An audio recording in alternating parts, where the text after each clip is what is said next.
문체위는 홍명보 축구 국가대표팀 감독 선임 과정에서 불거진 의혹과 안세영 선수 발언으로 촉발된 배드민턴협회 운영상의 문제점을 집중 추궁했습니다. 교육계에선 내년 중고등학교 새 역사 교과서를 두고 뉴라이트 역사관 공방이 벌어졌고, 가방에는 인공지능 기본법과 디지털 포용품 마련을 위한 공청회를 열었습니다. 민주당은 내년 금융투자소득세 도입 여부에 대해 공개 토론회를 열었습니다. 유해팀은 국내 주식시장 위축을 우려한 반면 시행팀은 시장 투명화를 주장하며 격론을 벌였습니다. 파워 인터뷰, 최근 수능 출제 참여자와 사교육 업체 간의 불법 영리 행위가 드러난 가운데 출제 내용을 돈으로 사고 파는 카르텔 구조를 차단할 방안은 무엇인지 국민의힘 정성국 의원에게 들어봅니다.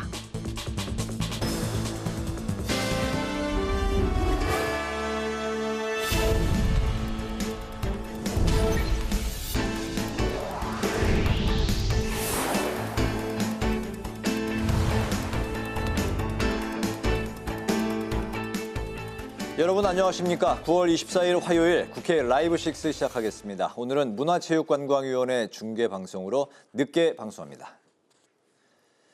국회 문화체육관광위원회가 전체 회의를 열고 대한축구협회와 배드민턴협회에 제기된 국민적 의혹 해소에 나섰습니다. 여야 의원들은 홍명보 축구 국가대표팀 감독 선임 과정을 집중 추궁했고, 안세영 선수의 작심 발언으로 불거진 배드민턴협회 후원사 물품 사용 문제에 대한 개선을 촉구했습니다. 김동길 기자가 보도합니다. 국회 문체위 현안 질의에 정몽규 대한축구협회장과 홍명보 축구 국가대표팀 감독이 나란히 출석했습니다. 여야 의원들은 논란이 된 축구대표팀 감독 선임 과정 의혹을 집중 추궁했습니다. 정몽규 회장이 차순위 박은호 FOS에 대해서도 대면 면담을 지시한 뒤에 지시를 했는데, 면담을 앞둔 6월 28일 날 갑자기 구두로 이제 우린 하지 않겠다 이렇게 사의 표명을 했다고 하거든요. 이건 홍 감독을 염두에 두고 한 과정이 아니라면 이렇게 할 수는 없는 거 아닌가요? 이임생 기술 이사에게 이런 것들을 위임할 권한이 회장에게 있는 것입니까? 거의 밤 11시에 자택 앞에 있는 카페에 찾아가서 그렇게 특혜로 보이는 이런 면접을 해도 되는 것입니까? 감독 선임 절차에 관한 국민적 의혹이 그냥 의혹에 불과하고 전혀 하자가 없다, 이런 주장이십니까? 저는 그렇게 생각하고 있습니다. 정몽규 회장의 대한축구협회 사유화 의혹도 제기됐습니다. 축구협회가 추진 중인 천안축구종합센터 사업에 정 회장이 회장으로 있는 현대산업개발이 개입했다는 겁니다. HDC 아레나라는 이름으로 왔습니다. KFA, 대한축구협회도 아니고 국가대표 트레이닝센터도 아니고 왜 현대산업개발 아레나로 디자인이 왔을까요?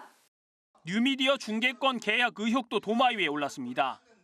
홍명보 감독하고 아주 친한 회사가 수혜계약으로 뉴미디어 방송권을 땄는데, 그걸 따가지고 싼 값에 따서 여러 업체에 비싸게 팔아먹고 있다는 구린내가 나도 너무나지 않습니까? 여야 의원들은 배드민턴협회를 향해선 협회 운영 방식과 선수 처우 논란을 비판했습니다. 후원사 물품 사용 강제 규정 개정과 함께 김태규 협회장의 사퇴를 촉구했습니다. 이 밖에 대한체육회 임원 증언에 대한 검증 장치의 필요성을 강조했습니다. 국회 방송 김동길입니다. 금융투자소득세의 내년 1월 시행을 앞두고 더불어민주당이 당론 정리를 위한 토론회를 개최했습니다. 금투세 시행과 유예 주장을 놓고 당내 의원 간 열띤 토론이 펼쳐졌는데요.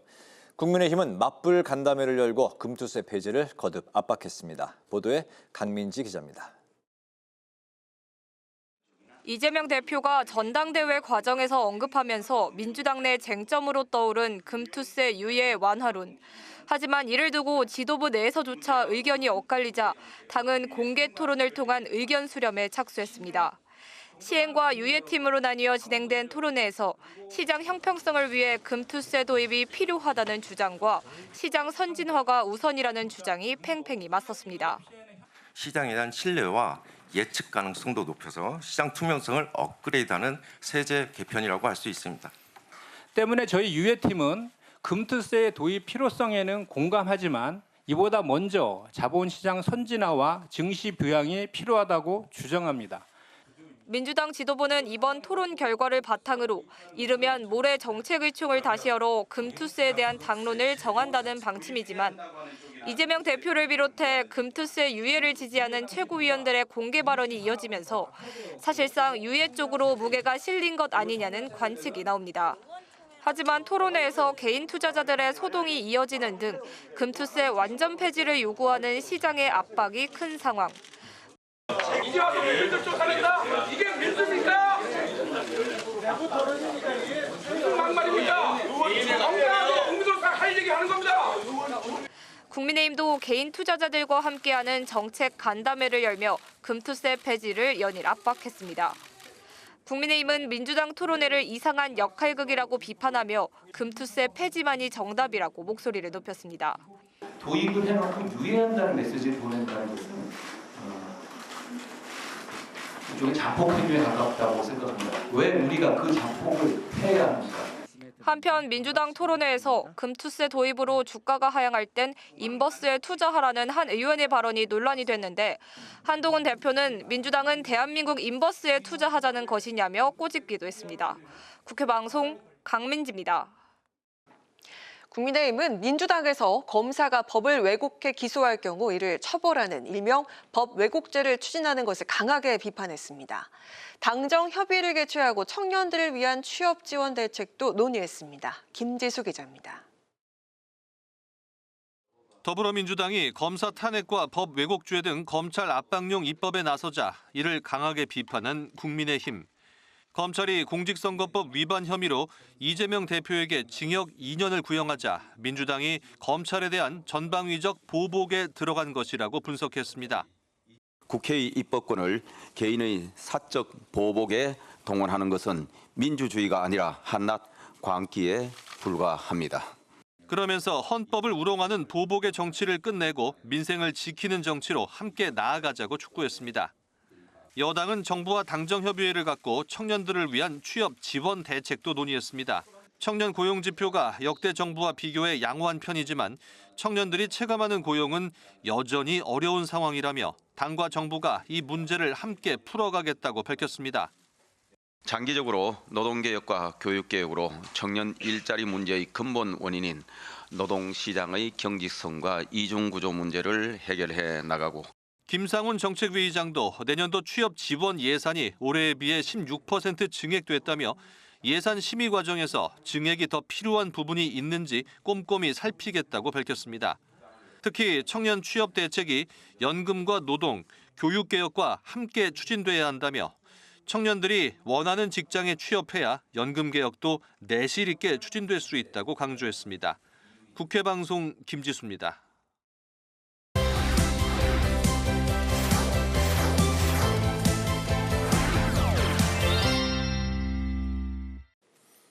네, 오늘 이슈픽 서완한 개건 기자와 함께 오늘 가장 많은 관심이 쏠렸던 대한민국 축구 국가대표 선임 과정 확인을 위한 문체위 현안 질의부터 짚어보겠습니다. 서완한 기자 어서 오십시오. 네, 안녕하십니까? 네, 오늘 국회 방송은 물론이고 국회 방송 유튜브에 동시 접속자가 1만 명이 넘을 정도로 많은 분들이 주목하는 이슈가 바로 제가 방금 말씀드렸던 오늘 문체위의 현안 질의였어요. 네, 가장 많을 때 13,000분이 넘는 분이 동시 접속을 했을 정도로 이 많은 스포츠 팬들이 이 주목했던 지점이었던 것 같습니다. 또 저 역시도 관심 있게 지켜보던 이슈라서 계속 이 현안 질의를 팔로잉을 했는데요. 이 오늘은 여야가 시작부터 서로에 대한 공방 없이 이 축구협회의 감독 선임 과정을 질타하는데 한 목소리를 내는 그런 모습이었습니다. 특히 이 축구협회의 자료 제출에 비협조적인 태도를 놓고 국정원보다도 숨긴다는 비판도 있었습니다. 그러면서 이 상대적으로 이 스포츠 관련 단체들이 얼마나 규정이나 규칙을 무의미하게 해석하고 있는지 또 공정하지 않은지 입증하는데 이 여야의 의원들의 질의도 집중이 됐습니다. 축가 국가대표팀 감독을 뽑는 이 전력강화위원회가 위원회 정족수를 채우지 못한 상태에서 홍명보 감독을 선임한 것을 놓고서 이 정몽규 회장과 이임생 이사, 홍명보 감독에게 이 질의가 집중이 됐는데요. 네. 이들은 모두 절차상 문제는 없었다고 생각한다고 말했고요. 이에 의원들이 질타를 했습니다. 또 유인촌 문체부 장관은요.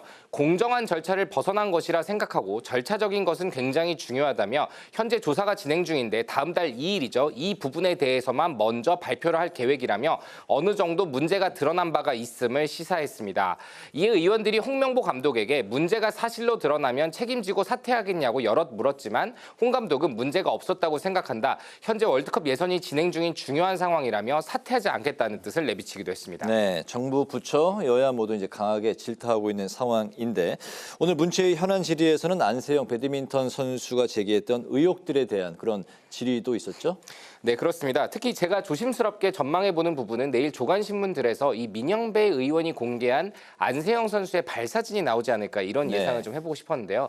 오늘 이 민주당의 민영배 의원은 회의장에서 이 안세영 선수의 발바닥 물집 사진을 공개를 했습니다. 그러면서 이 후원사의 브랜드 신발만 신도록 한 이 대한배드민턴협회를 질타했습니다. 네네. 민 의원은요. 규정 때문에 그렇게밖에 할 수 없었다는 어른들의 한심한 처신이 이해가 되지 않는다라고 비판했고요. 이에 김택규 대한배드민턴협회장은요. 국가대표 선수에게 후원사 물품 사용을 강제하는 규정을 개정하겠다라고 밝혔습니다. 이 기존 규정에 따르면요. 국가대표 자격으로 훈련이나 대회에 참가할 경우 협회가 지정한 경기복이나 이 경기용품을 사용해야 된다라고 정하고 있는데요. 이처럼 후원사의 물품을 강제하는 곳은 배드민턴과 복싱뿐입니다. 또 선수 출신인 진종 의원은 이 올림픽 직전에 이뤄진 해병대 캠프를 놓고서 이기흥 대한체육회장에게 도움이 된다는 근거가 있어서 간 것이냐, 또 왜 와이파이를 새벽 시간에는 차단했냐며 구체적인 질문을 해 눈길을 끌기도 했습니다. 네네, 참 이해할 수 없는 오랜 관행이었다. 3, 40년간 이어져 온 관행이 어쩔 수 없었다.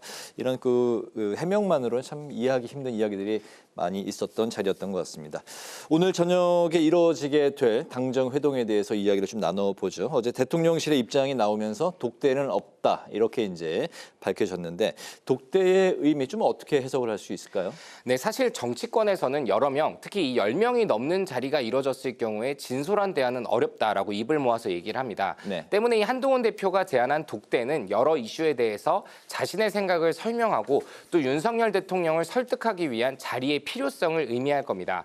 특히 의정 갈등부터 이 김건희 여사를 둘러싼 각종 리스크까지 산재한 이슈들에 대해서 편하게 이야기를 하면서 보고 차원의 자세와 함께 설득을 하고자 했을 것이라는 분석이 나옵니다.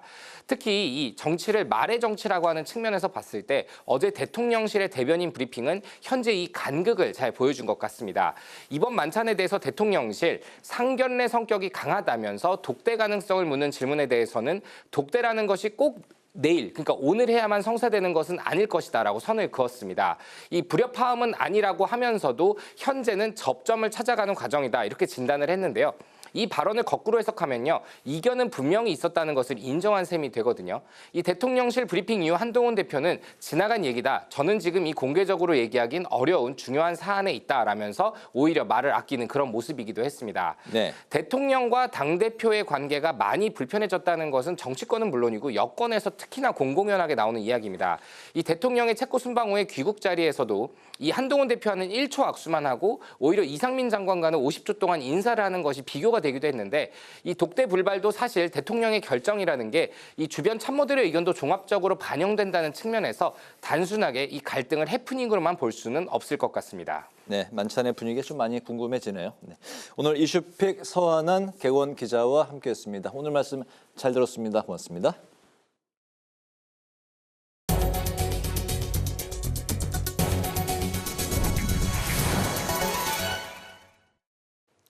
국회 교육위원회에선 뉴라이트 논란에 휩싸인 역사 교과서 검적을 놓고 여야가 공방을 벌였습니다. 야당 의원들은 윤석열 정권의 역사관을 문제 삼았고 여당은 역사적 사건엔 다양한 관점이 있을 수 있다고 맞섰습니다. 오다인 기자입니다. 교육위에서 야당 의원들은 윤석열 정권이 들어서면서 정부가 역사적 사실을 이념의 잣대로 보고 있다며 뉴라이트 문제를 지적했습니다. 이 정권이 들어오면서 독립운동의 역사와 관련된 부분에 있어서를 뉴라이트라고 하는 역사관이 있는 사람들이 이념의 잣대로 들어오면서 너무 흐리게 만들어버린 거예요.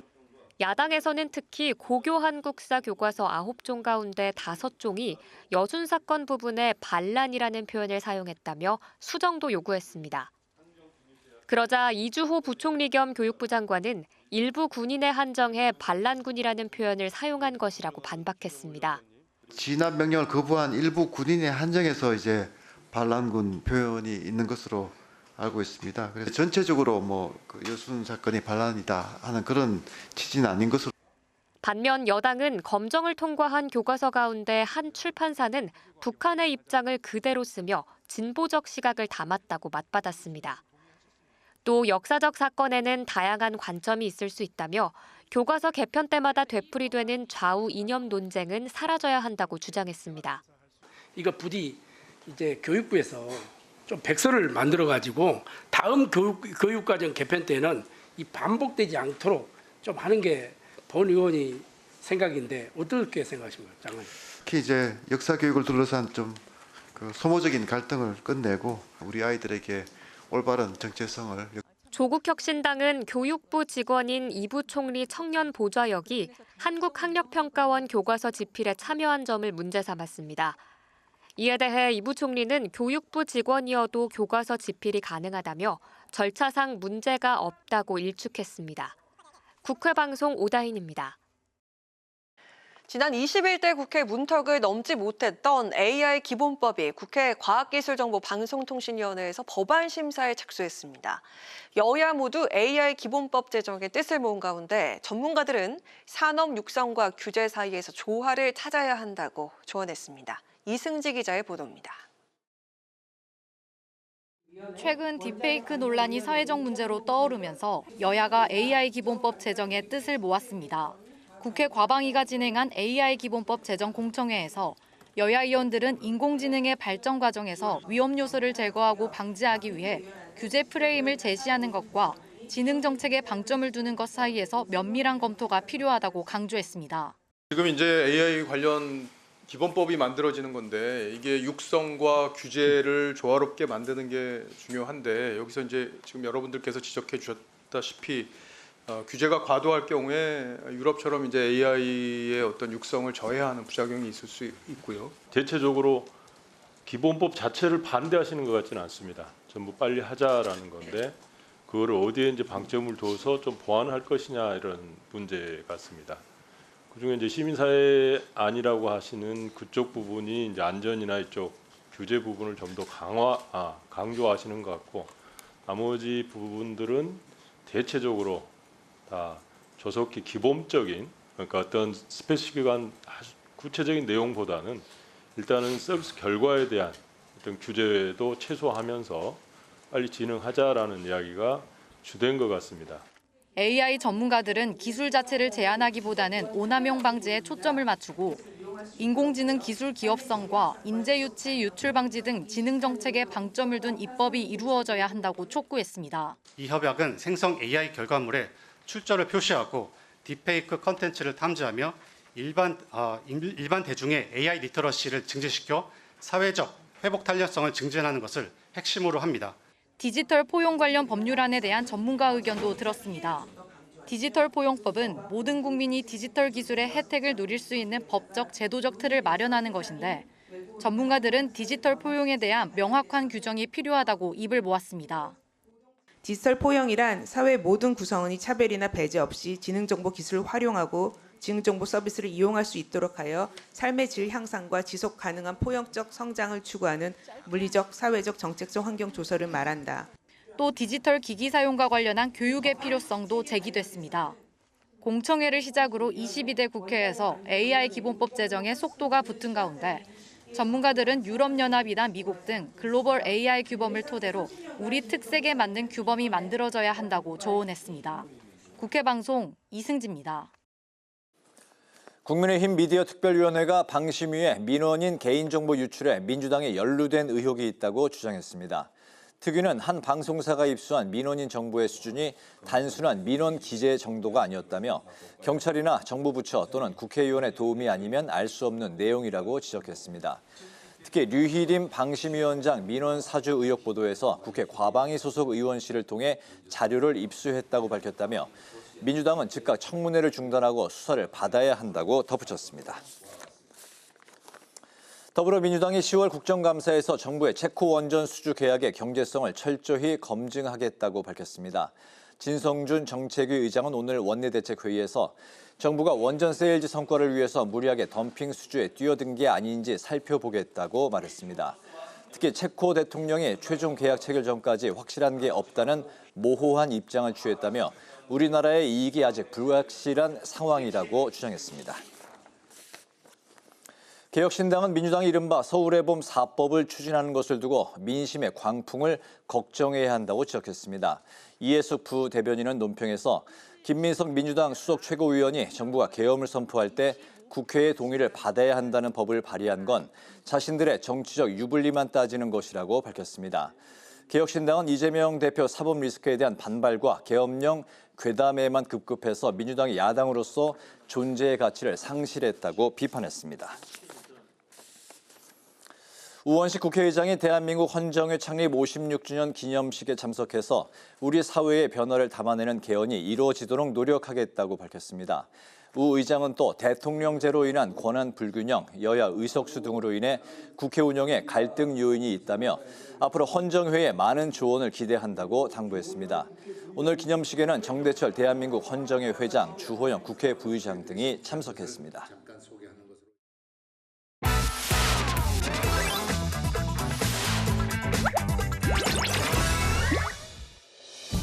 9월 24일 강아랑이 전해주는 정치권의 뜨거운 말말말 강아랑의 정치랑입니다. 오늘 첫 번째 주제는 독대 언론 플레이입니다. 당정 화합을 위해 마련된 윤석열 대통령과 한동훈 국민의힘 지도부의 만찬이 시작 전부터 독대 요청이란 프레임을 갖춰 잡음이 일었습니다. 한 대표가 독대를 사전에 요청한 것도 대통령실이 이를 거절한 것도 모두 부적절했다는 지적이 나온 건데요. 요청했다고 알려지는 것 자체도 정상적인 과정은 아니고 또 거절당했다는 것도 정상적인 과정은 아니죠. 낯선 광경이고 결국은 양쪽 다 큰 상처를 주는 아주 나쁜 그런 그 정무적인 판단들이 거기에 있는 겁니다.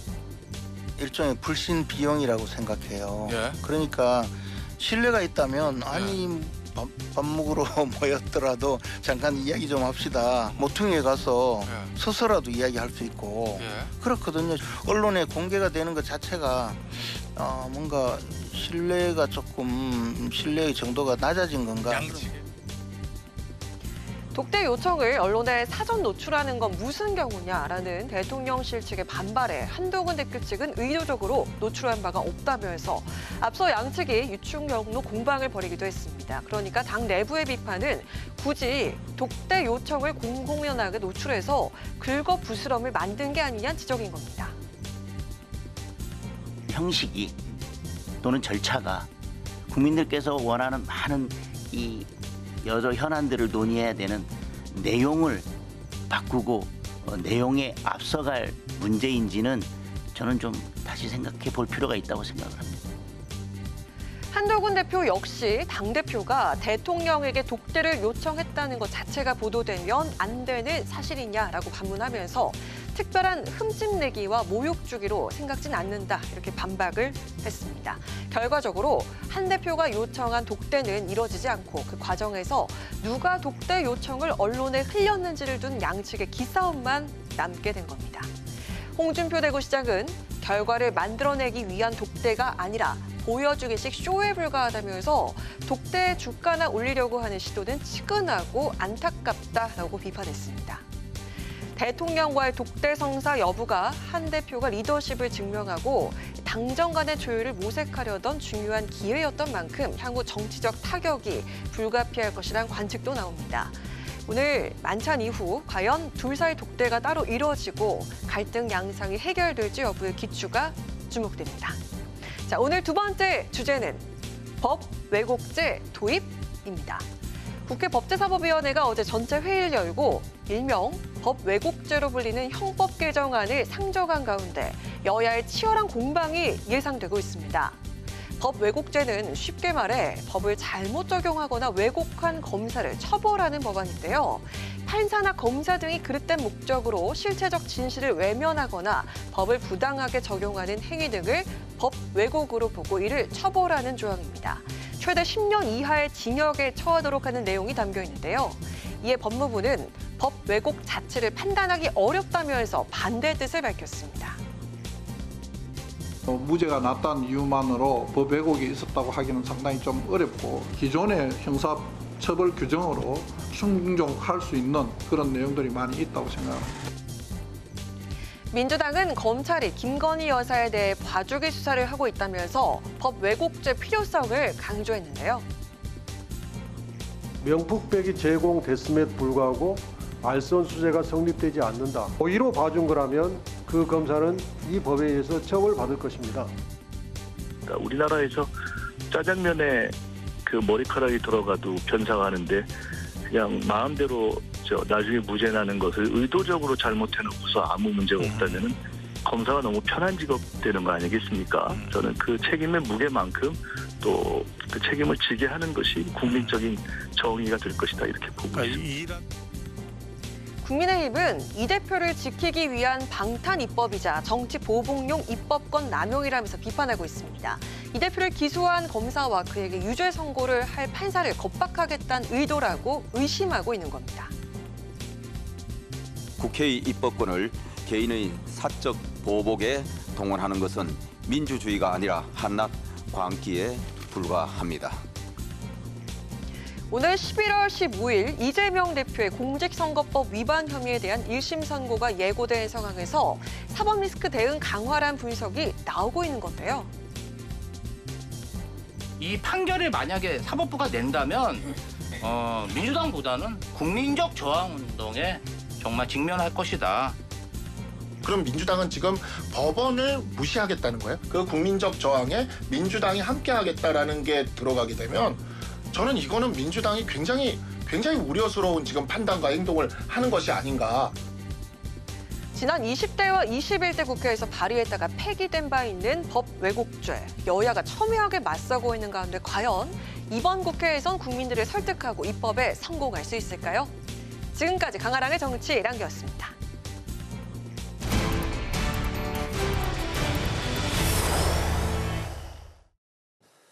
어제 민주당이 법 왜곡죄라는 형법 개정안을 법사위에 상정했습니다. 또한 대북 송금 사건을 수사한 검사에 대한 탄핵 청문회 일정도 다음 달 2일로 잡은 상태인데요. 오늘은 법사위 소속인 이성윤 더불어민주당 의원과 전화로 연결해서 관련한 사항을 자세히 몇 가지 짚어보도록 하겠습니다.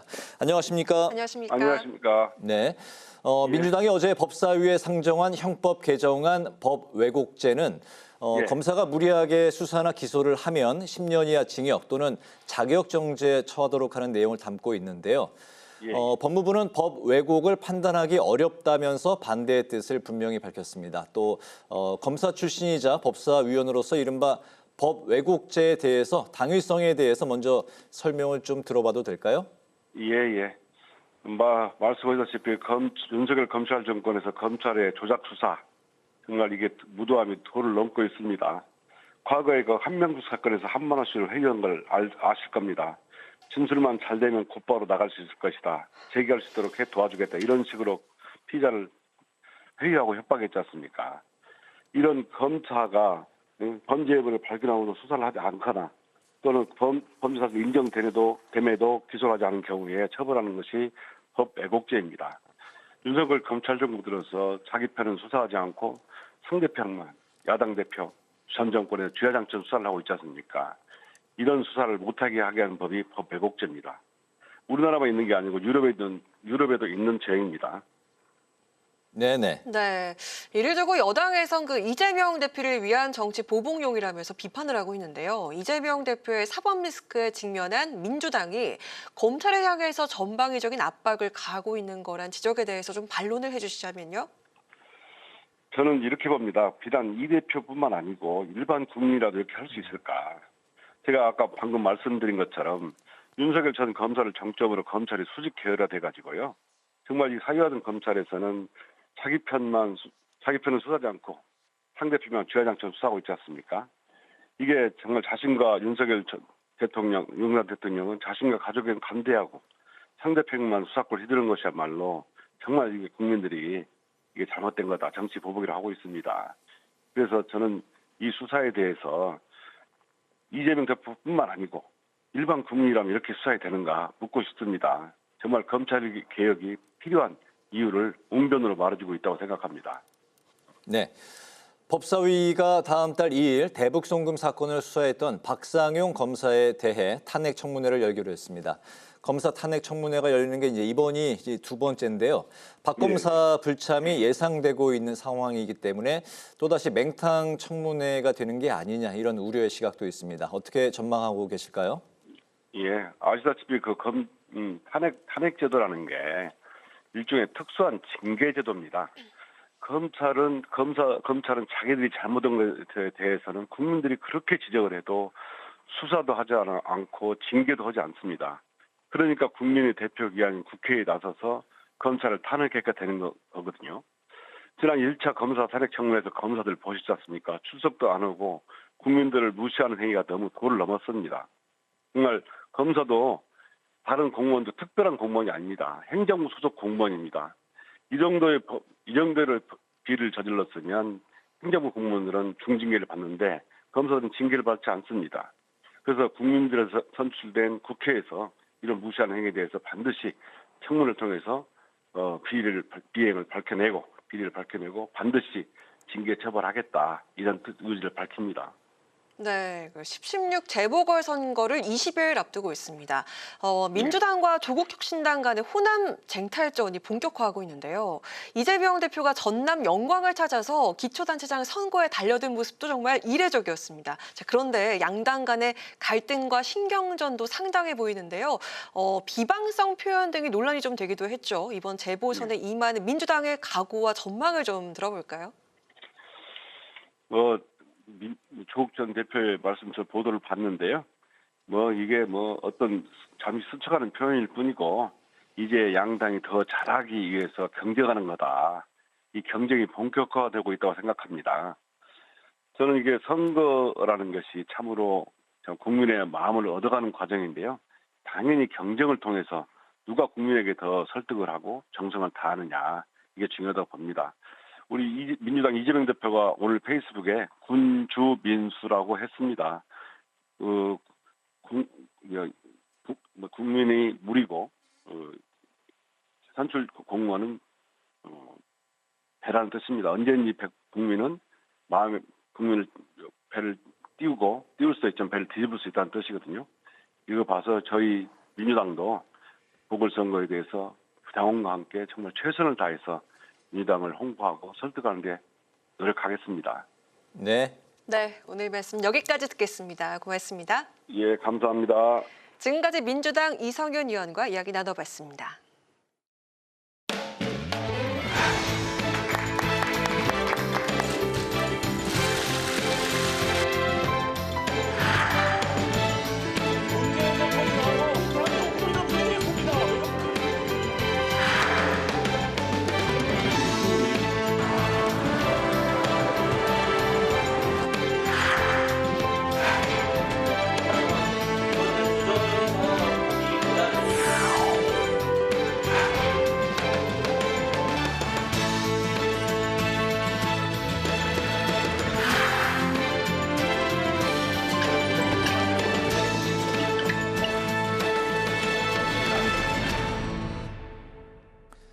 한동훈 국민의힘 대표가 비대위원장 시절 1호 영입 인재로 모신 분입니다. 22대 국회에서 부산 진구갑에서 당선됐고 최근 조직 부총장으로도 활발한 활동을 하고 계신데요. 교육 전문가에서 정치인으로 바쁜 나날을 보내고 계신 국민의힘 정성국 의원을 모시고 정치권 소식을 살펴보겠습니다. 의원님 반갑습니다. 반갑습니다. 안녕하십니까? 네, 초등학교 이제 교사 출신이시고 또 한국교총의 회장도 역임을 하셨습니다. 네. 국민의힘 인재 영입 1호로 정계에 이제 입문해서 부산 진구갑에서 당선이 이제 되셨습니다. 국회의원 임기 이제 한 5달 정도 4개월 정도 된 것 같아요. 이제 경험을 하셨습니다. 그동안 이제 소회가 궁금하고 예. 특히 이제 국민의힘 영입 인재 1호 좀 어떤 의미로 받아들이셨는지도 궁금합니다. 제가 교총회장 하기 전에는 초등학교 선생님이었습니다. 그때 초등학교 선생님을 26년간 하다가 네. 이제 그 우리나라 최대 교원단체가 한국교총이지 않습니까? 네. 한국교총 이제 회장으로 직선으로 이제 당선이 되고 그리고 이제 우리 교권 보호라든지 그다음에 우리 교원의 처우 개선 이런 네. 걸 위해서 이제 열심히 일하다가 국민의힘에서 좀 영입을 하더라고요. 그 이제 그 영입하는 그 과정을 좀 물어보니까 아무래도 지금 교육 전문가가 국회에 좀 필요하다. 예, 그리고 또 이제 지역구를 또 제안한 이유는 보통 이제 직능단체들이 비례대표로 많이 가지 않습니까? 네. 근데 이제 지역구로 이제 제안한 배경을 들어보니까 국민의힘에 좀 새로운 정치인으로도 좀 성장해달라. 두 가지를 같이 요구를 하셨어요. 네. 그래서 이제 그 영입이 되는 과정이 있었고 한동훈 대표께서 이제 위원장으로 계실 때 그 비대위원장으로 있었지 않습니까? 네. 그때 인재영입 위원장을 겸임을 하게 됩니다. 아, 그러셨죠. 겸임하면서 1호로 결재한 사람이 바로 네. 저였습니다. 예. 그렇게 운명적으로 만났습니다. 아, 그전에는 1호 사적으로 아는 관계가 전혀 아니었습니다. 아, 네, 저희는 이제 1호라는 의미 상당히 좀 의미 부여를 이제 하거든요. 예. 의원님을 1호로 꼽은 그 이유, 예. 그 심정도 좀 궁금하기도 한데, 예. 그 민주당의 백승하 의원도 초등학교 교사 출신이잖아요. 맞습니다. 예, 초등학교 교사 출신이신데 정계 입문을 제의를 받으셨을 때 좀 어떠셨을지, 그리고 이제 그 흔쾌히 또 수락을 하셨습니다. 제의 받았을 때는 조금 이제 제의를 받을 수 있다 생각을 하지 않고 그냥 교총회장직에 네. 충실을 한다고 생각했는데 이게 어찌 보면 또 실제로 현실이 되니까 많이 놀랬고요.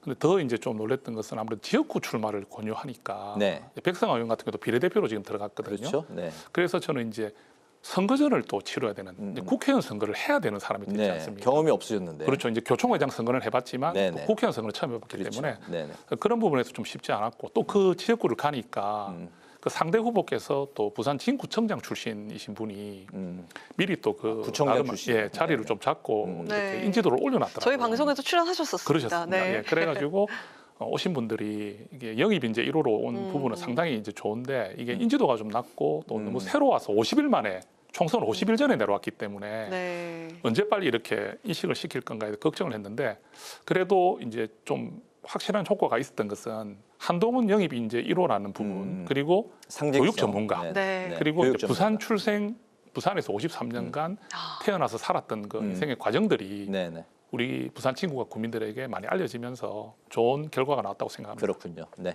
네, 자 그럼 본격적으로 네. 정치 현안을 살펴보도록 하겠습니다. 윤 대통령과 국민의힘 지도부가 오늘 만찬 회동을 하고 있는데요. 앞서 그 한동훈 대표가 독대를 요청을 했지만 대통령실 사실상 거부를 하면서 이게 양측의 갈등이 좀 재점화가 된 게 아니냐 이런 이야기가 좀 나왔었는데요. 이런 상황 좀 어떻게 봐야 할지 궁금하고요. 오늘 또 만찬에서 과연 어떤 이야기가 오갔을 것으로 좀 예상을 하시는지 들어볼까요? 일단 좀 안타깝고요. 네. 또 아쉽습니다. 저는 사실 지금 시점에서는 제가 개인적으로 국민의힘의 의원인 동시에 또 이제 조직 부총장이란 당직도 있지만 네. 또 한 명의 국민으로서 지금 최근에 이제 우리 그 대통령님과 한동훈 대표 간의 어떤 관계가 원활하지 못하다는 사실들이 많이 좀 이제 알려지고 네. 또 국민들도 거기에 대해서 정말 인식을 하고 이런 상황 아니겠습니까? 그래서 그런 상황에서 대통령님과의 소통이 필요하고 또 요즘 문제들이 많이 심각하지 않습니까? 특히 우리 의협가하고 이제 의대 전문 문제 같은 이 부분들은 국민들이 너무나 큰 지금 이제 걱정을 하는 부분 아니겠습니까? 네. 그럼 이런 부분을 풀기 위해서는 네. 대통령과 여당 대표는 언제든지 만날 수 있어야 되겠죠. 저는 어떻게 보냐면요, 아무래도 여당 대표는 대통령께 이렇게 독대를 요청을 할 수 있다고 생각을 합니다. 왜? 여당 대표가 민심을 과감하게 전하고 또 현안에 대해 대통령과 그 가감없이 이야기를 나누면서 네. 또 여당과 정부가 함께 가야 되지 않겠습니까? 근데 이 부분이 조금 이제 초점이 좀 달라졌어요. 뭐 이제 누가 흘렸느냐, 네. 예, 뭐 독대를 하는 과정에서 이 추진되는 과정에서 누가 뭐 언론에 먼저 흘렸느냐 그렇게 해서 되겠느냐는 그런 부분은 국민들은 별로 관심이 없습니다. 국민들이 바라볼 때는 네. 두 분이 만나서 진정성 있게 우리 국가의 문제를 현안을 이렇게 다루고 또 해결점을 같이 찾고 또 두 분이 그렇게 이제 개인적인 관계가 어떤지는 네네. 떠나서 네. 정부와 여당을 대표하는 분으로서 함께 가기를 원하거든요. 네. 그런 그렇죠. 부분에 있어서 네. 저는 아쉽다. 그래서 독대가 좀 성사되었으면 어땠을까 하는 그런 생각은 듭니다. 근데 또 뭐 길은 다음에 또 이제 협의를 할 수 있다 하니까 네. 기대를 해보겠습니다. 사실 뭐 그동안 독대 요청은 지속적으로 있었던 걸로 이제 알려지고 있고 또 이제 한동훈 대표가 이번에 뭐 보도가 됐다고 독대가 좀 안 되는 거에 대한 좀 서운함도 피력을 했습니다. 아무튼 뭐 대통령과 여당 지도부가 이제 또 대표를 포함해서 만나서 좀 좋은 이야기들이 많이 오고 갔으면 하는 게 이제 국민들의 마음인 것 같고요. 오늘 그 민주당은 내년에 시행할 예정인 금융투자소득세 유예 여부를 놓고 이제 공개 토론회를 가졌습니다. 앞서 이제 토론 참여자인 민주당의 이강일 의원이 이제 주식 투자자들에게 이 자리를 이제 설명하는 과정에서 토론회가 역할극이다라는 이제 표현을 써서 또 이제 논란이 되기도 했는데 오늘 그 민주당 금투자 토론회 좀 어떻게 보셨는지 궁금하고 결국 좀 어떤 방향으로 이 금투세가 이제 가야 된다고 생각하시는지 같이 들어볼까요? 먼저 좀 오늘 이 토론회 보셨습니까? 예, 제가 오늘 그 국회 일정들이 많아서 직접 보지는 못했고 그 내용들을 이제 다 확인을 했습니다. 기사로 다 확인을 했는데 먼저 이제 이강일 그 민주당 의원의 발언을 사과를 한 걸로 알고 있습니다. 네네. 그만큼 잘못된 것이죠. 예. 정말 이런 뭐 역할극이라 한다면은 국민을 속이는 거기 때문에 이런 어떤 뭐 단어 표현이 나온다는 것부터가 상당히 이거는 문제가 크고요. 국민들께 실망을 드렸을 것이다 생각을 합니다. 그래서 바로 사과를 한 걸로 알고 있고 그래서 저는 조금 이제 이게 아쉬운 부분이 민주당에서 유예팀과 시행팀으로 나눠서 토론을 했습니다. 그 이제 저희 국민의힘에서 원하는 것은 폐지거든요. 네. 한동훈 대표께서는 금투세 폐지를 지금 요구를 하고 있고요. 또 많은 국민들의 여론이 금투세 폐지에 기대감을 갖고 있어요. 근데 지금 민주당은 폐지에 관한 이야기가 나오는 것이 아니라 유예를 할 거냐 시행할 거냐 그 두 개를 가지고 오늘 토론했단 말이죠. 팀을 두 개로 나눠가지고. 그럼 결국은 폐지는 염두에 두지 않는다는 뜻 아니겠습니까? 그러니까 여당에서 이렇게 진정성 있게 금투세 폐지를 오래전부터 우리 대표께서 제안했고 이걸 공개 토론까지 하자 했지 않습니까?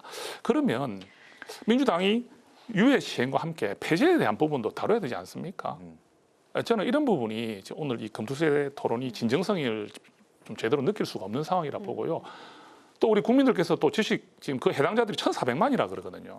그 1,400만의 그 국민들이 바라볼 때 그 이렇게 폐지에 대해서는 언급조차 하지 않고 토론에서 폐지에 대해서는 이렇게 다루지 않는 부분에 대해서 어떻게 평가할까 저는 좀 생각하거든요. 그래서 좀 그런 부분이 많이 좀 아쉽고 민주당에서 좀 전향적으로 좀 접근하고 좀 그 관점으로 금투세 폐지 부분도 좀 신중하게 검토를 해줬으면 좋겠다는 말씀드리겠습니다. 폐지론을 담지 않았던 그 토론회에 대해서 이제 좀 유감이다. 예, 그렇게 생각합니다. 알겠습니다. 네, 그리고 한편 검찰이 공직선거법 위반 혐의로 이재명 그 민주당 대표의 징역 2년을 구형하자 민주당이 대응에 나섰는데요. 검사의 법 왜곡죄를 처벌하는 법안을 처리하겠다고 나섰고 대북 송금 사건을 수사한 검사에 대해서 탄핵 청문회 그 일정도 잡았습니다. 국민의힘 측에서는 이게 이재명 방탄용이다 이렇게 얘기를 하고 있는데 어떻게 생각하십니까? 뭐 그 말이 좀 일리가 있다 보죠. 근데 저는 이게 좀 상식적으로 접근하고 싶습니다. 제가 또 교육자 출신이다 보니까 정치가 아무리 진영 논리가 있고 아무리 우리 그 편이라는 게 있지만 우리 사회는 상식이 있는 거잖아요. 그런데 이 법 체계, 대한민국의 삼권 분립 체계는 존중받아야 되는 거 아니겠습니까? 그죠? 우리 이 판결은 법원에서 하는 거 아니겠습니까? 1심, 2심, 3심. 왜 3심 제도를 둡니까? 그만큼 우리 이 법의 판결을 신중하게 하고, 그죠? 거기에 대한 잘못된 판결이 나오지 않게 하기 위한 우리 대한민국의 헌법 아니겠습니까? 그런데 이재명 대표는 공직선거법을 위반했습니다. 위반했고 검찰이 그 양형 기준이 있습니다. 검찰이 그냥 보복적으로 할 수 있는 게 아니고요. 양형 기준 안에서 좀 강하게 나왔다는 표현을 할 수 있겠죠. 그래서 징역 2년이 나왔는데 지금 사법리스크가 시작된 거예요. 다음 달에는 위정교사에 대한 검찰 구형이 나오는데 이 부분은 좀 더 엄중하다고 보고 있습니다. 예, 특히 이게 판사가 지난번에 위정교사 혐의는 좀 소명이 된다고 했기 때문에 더 긴장감을 가지고 있고 지금 이재명 대표가 7개 사건에서 11개의 혐의를 받고 있고요. 4개의 재판에 임하고 있습니다. 그럼 이런 재판 결과들이 나오는 첫 구형이 나온 거죠. 공직선거법 위반으로 2년이 나온 거죠. 그럼 이런 부분들을 이제 대응하기 위해서 민주당은 굉장히 지금 긴장을 하고 있고 이 대응을 이제 해야 되는데 강하게 대응을 하려고 할 것 같아요. 그래서 지금 나오는 방법이 뭡니까? 수사하고 기소한 검사를 탄핵을 하고 그리고 검사의 뭡니까? 아까 법 왜곡죄라는 이런 법안을 만들어서 그럼 제가 여쭤보겠습니다.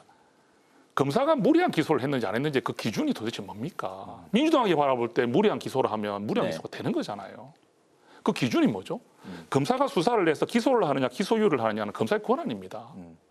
그 권한의 기준으로 어떤 잣대를 댈 수가 있나요? 그게 검사의 권한 아닙니까? 네. 그렇죠? 그런데 그 부분을 틀어막고 못하게 하고 협박하겠다.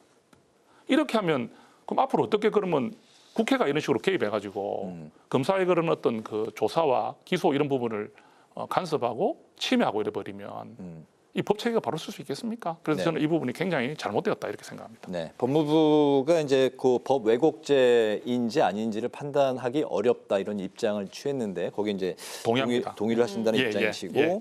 법 왜곡죄가 나온 시점이 오비이락이 아니고 이재명 대표 방탄을 위해서 나온 것이다. 그렇게 이제 충분히 판단을 그렇게 하신다는 연결이 거죠? 된다고 봅니다. 알겠습니다.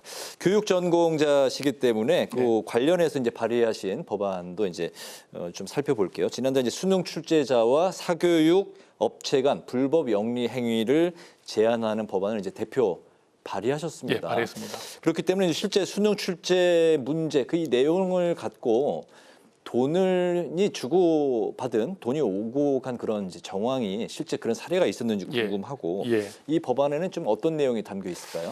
그래 사실 저도 이제 제 아이들 제 자녀가 이제 수능이나 이런 학종 이런 걸 통해서 이제 대학을 갔습니다. 네. 그래서 저는 학부모 입장이었거든요.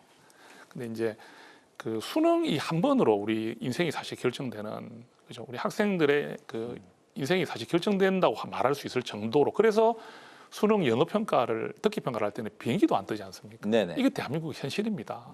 그러면 제일 공정해야 되겠죠. 근데 지금 수능 출제하는 부분에 있어서 이 출제위원들이 이권이 개입돼 있었다는 경우가 있었다는 거죠. 그러니까 이제 수능을 출제한다는 그런 그 경험이나 이런 것들을 어떤 본인의 나중에 이제 문제 은행 같은 걸 만들 때 네. 그거를 이제 제공을 한다든지 또는 그 여러 가지 이런 쪽으로 문항을 또 판매를 한다든지 이런 식으로 해서 지금 제가 알기로는 검찰에 송치된 사람이 46명이 지금 네. 해당되어 있습니다. 제법 많죠.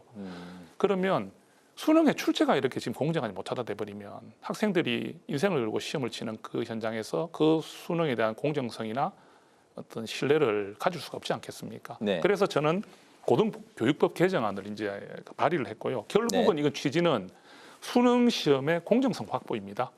그래서 물론 우리 그 출제하신 분들도 교원이기 때문에 즉 동료이겠죠. 네. 그렇지만 동료들의 그런 어떤 그 수능 출제에 대해서 또 이런 법으로서 이렇게 강제하는 부분들이 좀 마음이 편치는 않지만 네. 정말 이런 일이 한 건이라도 생겨서는 안 된다. 왜 생기면 그 곳으로 피해를 받는 학생을 누가 책임을 지겠습니까? 인생을. 그래서 그 벌칙도 좀 강하게 네. 좀 제시를 했습니다. 네. 3년의 징역 또는 3천만 원 이하의 벌금 이렇게 좀 경각심을 불러일으켜야 되겠다. 모든 국민이 관심 가지고 있는 수능만큼 공정해야 된다. 네. 그래서 앞으로 이제 수능 출제자들은 이런 어떤 자기의 출제 이력이나 네. 이런 것들을 가지고 영리 행위나 또는 그런 불법적인 일 하지 못하도록 원천 봉사하겠다는 의지가 강하다 이렇게 보시면 되겠습니다. 또 출제자는 3년 동안 사교육 행위를 하지 예, 못하도록 그것도 들어 있습니다. 금지하는 법안도 있는 거죠. 들어가 네. 있습니다. 내용에 들어 있습니다. 네네. 네, 교육자 출신 위원님들 그리고 교육 전문가 출신 위원님들 나오시면은 저희가 꼭 여쭤보는 게 이제 예. 교권과 관련한 내용인데요. 예. 최근에 그 교단을 떠나는 교사들이 급증을 하고 있습니다. 그리고 서울조 교사 순직 사건이 발생을 한 지가 이제 1년이 예. 지났는데요. 예. 현재 그 교권 상황은 좀 어떤지 여쭙고 싶고요. 예. 추락한 이 교권을 회복하기 위해서 우리가 어떤 노력을 하면 좋을까요? 지금 그 서희주 사건이 7월 19일인가 그때 이제 있었으니까 7월 18일인가 이제 1년이 지났고 네. 그때 1주년 또 추모제도 저는 참석을 했었습니다. 그때 정치인들도 많이 왔었는데 근데 학교 현장의 반응을 좀 물어보면 한국교총이 이제 설문조사를 했었습니다. 그 한 10,000명 정도의 선생님을 대상으로 설문조사를 하니까 네. 이 교권 침해가 좀 여전하다. 즉 그리고 교권 5법의 통과 실효성을 느끼지 못하겠다는 비율이 거의 한 68% 가까이 나왔습니다. 그렇습니까? 그 말은 3분 중에 2분은 네. 교권 5법이 통과됐지만 학교 현장은 여전히 교권 침해에 시달리고 있다. 악성 네. 민원에 시달리고 있다는 반응이거든요. 왜 그러냐면요. 그 원인을 찾아보면 법으로 제정해서 되는 것이 한계가 있다는 거죠. 그러니까 교권호법이 통과됐다고 해서 무분별한 아동 학대가 없어지지 않습니다. 그 교권호법이 무분별한 아동 학대를 막아주지 않습니다. 여전히 무분별한 아동학대 신고는 지금 현장에서 계속 이루어지고 있습니다. 다만 그 신고가 이루어졌을 때 바로 직위 해제가 되거나 하는 그런 부분들이 뭐 교육감의 의견을 청취한다든지 이렇게 해가지고 좀 완화시키고 교원을 좀 보호해준다는 의미가 있는 것이지. 네. 그래서 학부모들에게는 전혀 이 법이 통과됨으로 인해서 내가 선생님들을 무고하게 이렇게 뭐 협박하거나 고소하고 하는 것을 해서 안 된다는 그런 경각심이 아직 별로 없어요. 네네. 그래서 선생님들은 여전히 교권 침해에 시달리고 있고 또 이 법이 통과됐지만 실효성이 많이 떨어지기 때문에 지금 그런 문제에 부딪혀 있어서 지금 교육부든지 정부는 또 새로운 좀 더 강화된 그런 교권 강화된 부분들을 좀 검토해야 될 때가 되었다. 저는 이렇게 생각을 합니다. 네, 교권보호 법안을 이제 1호 법안으로 아동복지법 개정안. 아동복지법 개정안. 예, 이게 이제 바로 교권보호 법안으로 해석을 할 수 있는 그렇죠. 거죠. 왜냐하면 교권법으로 완성되지 못한 것을 네. 이 법을 통과시킴으로써 더 완전하게 갖추겠다는 의미입니다. 알겠습니다. 네. 이게 또 한간에는 학생 인권 조례와 좀 서로 상충하는 게 아니냐라는 이제 오해 소지도 좀 있는 것 같습니다. 예, 예. 하지만 학생 인권은 인권대로 존중을 받으면서 교권도 보호하자. 이게 이제 취지인 거죠. 맞습니다. 네네, 알겠습니다. 그 의원님 스스로를 교육의 장기 플랜을 제시할 수 있는 능력을 갖춘 사람이다. 이렇게 예.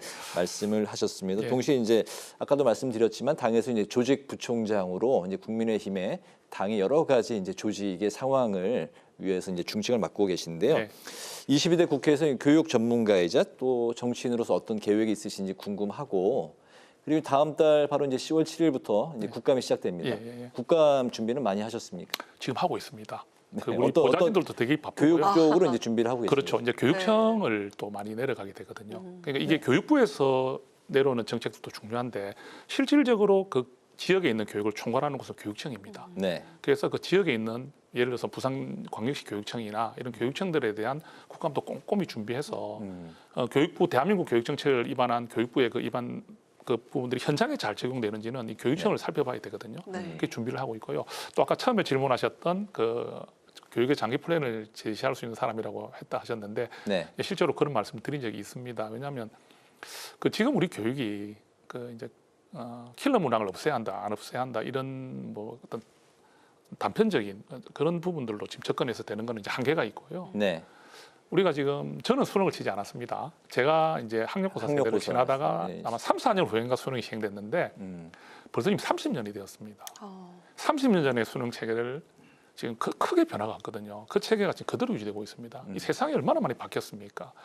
그래서 그러면 또 수능이라는 교육이 창의성 교육하고는 사실 관계없다는 이야기들이 많잖아요. 고르기식 시험 아니겠습니까? 학생들의 다양한 사고력과 재능을 발휘할 수 있는 교육이 사실 안 되거든요. 그러면 이렇게 말씀드리고 싶어요. 초등학교, 중학교에서 아무리 학생의 끼를 살려주고 진로를 배려해주고 그다음에 그 학생들에게 그 맞춤형 교육을 하더라도 결국 이 학생들은 고등학교 가서 수능이란 체계에 집중할 수밖에 없습니다. 그 수능을 통과하지 못하면 앞에서 했던 그런 것들이 다 별 효과를 나타낼 수가 없는 체계지 않습니까? 네. 그렇기 때문에 이 문제를 해결하지 않고서는 우리 교육에 변화가 없다. 그러면 이 부분을 이 사전 예고제 같은 게 돼 있는데 이게 지금 교육부에서 할 수 있는 게 아니잖아요. 교육부는 장관이든 실장이든 국장 같은 분들이 보통 2년, 3년이 바뀌지 않습니까? 지금 국가교육위원회가 이제 있기 때문에 장기 플랜을 잡고 있지만 국가교육위원회도 지금 생긴 지가 1년 6개월밖에 되지 않았습니다. 이제 2년이 돼 가는데 2년 정도 됐네요.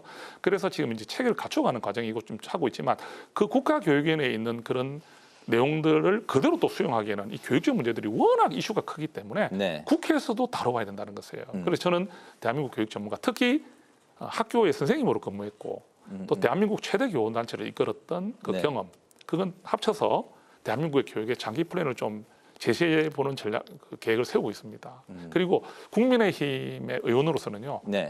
한 명의 국회의원인 동시에 우리 국민의힘이 국민의 신뢰를 얻는 정당 또 새로운 희망을 주는 정당이 되기 위해서 이 조직이 좀 더 쇄신되고 또 조직에 좀 부족했던 부분들이 많이 메워지고 또 변화가 있어야 되지 않겠습니까? 그래서 그런 변화를 좀 주도하는 제 임무가 주어졌고 한 대표께서도 그런 기대를 하고 계시기 때문에 그 역할들을 잘 감당해야 될 것 같고요. 마지막으로 저는 부산 진구갑의 국회의원입니다. 국회의원은 또 국가 일도 중요하고 또 지역의 현안을 잘 챙겨야 되지 않겠습니까? 저희 부산 진구갑에도 많은 교통 문제, 주거 문제 등이 많이 있습니다. 그런 문제들을 우리 국민들을 위해서 정말 최선을 다해서 현안들이 해결되는 그 결과를 좀 보여드리고 싶습니다. 그래서 어떤 교육 전문가로서의 역할 또 당의 조직부총장으로서 역할, 그리고 부산 친구갑의 국회의원으로서 이 세 가지를 잘 해낼 수 있도록 최선을 다하고 싶습니다. 아주 잘 들었습니다. 결국 의원이 말씀하시는 교육의 장기 플랜은 핵심이 수능입니까? 대입 수능인 동시에 사교육비 해결, 수능 이런 부분들을 다 연결해서 네. 저출생이 교육 문제로 발생한다는 관점도 많습니다. 네. 이 부분들을 전반적으로 보다 보면 그 핵심에는 수능이 있겠죠. 그러면 그 부분들이 전반적으로 다 우리가 한 부분만 건드려서 되는 부분이 아니기 때문에 굉장히 복잡하고 어려운 문제지만 누군가는 손을 대야 한다. 그럼 그게 제가 책임은 질 수 없다 할지라도 제가 거기에 한번 시도해보는 것은 필요하지 않을까요? 뭐 늘 이렇게 누군가는 손을 대야 된다는 이야기는 이제 많이 나왔던 것 같습니다. 장기 플랜이 지금 나와 있는 상황은 아닌데 네, 맞습니다. 바로 이제 그런 부분들을 4년 임기 동안 채워서 만들어 보고 싶다 이런 목표를 갖고 계시는군요. 예, 그렇게 생각합니다. 알겠습니다. 예. 자, 오늘 이제 파워 인터뷰 마칠 시간이 됐습니다. 오늘은 국민의힘 정성국 의원을 모시고 수능 관련 불법 행위를 막을 방안 그리고 현안에 대해서 관련 말씀을 들어봤습니다. 말씀 잘 들었습니다. 고맙습니다. 감사합니다. 오늘 국회 라이브 6 여기까지입니다. 시청해주신 여러분 고맙습니다.